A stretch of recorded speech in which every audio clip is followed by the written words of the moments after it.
Samantala, naiwang Christmas lights ang iniinalang dahilan ng sunog naman na tumupok sa isang bahay sa Barangay Lourdes sa Quezon City. Darito ang report ni Oscar Oida.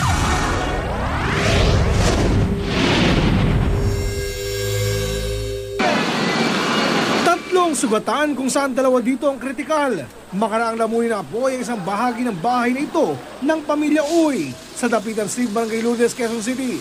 Alas 11:25 ng gabi nang unang mapansin ng isa sa mga kasambahay ang sunog sa kusina ng bahay. Ginising po ako ng kasama ko. Di ngayon po, na pag ano po namin, bubuksan namin yung kandado, pula na po napula na yung biglaan. Ilang sandali pa, narinig na raw niya ang boses ng kanyang mga amo na humihingi na ng saklolo. Parang may humihinging tulong, umikot po kami sa harapan Parang may humihingi ng tulong, yung amo pala namin, sinadyakan namin yung pintuan, dalawa kami ng kasama ko, hindi namin kaya. Nailabas lamang mga biktima nang makaresponde na ang mga kagawad ng pamatay sunog. Sila Aida at saka Kimberly na kuha na sa loob. Paano sila nalabas kung hindi matay?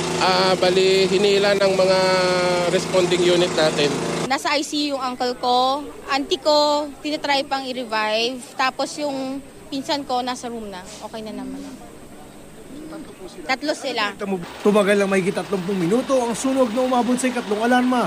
Bagamat wala pang katiyakan, posibleng na iwang bukas na Christmas lights ang pinagmulan ng apoy.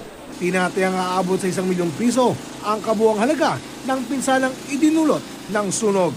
Ito ang unang balita sa Quezon City. Oscar Oida reporting.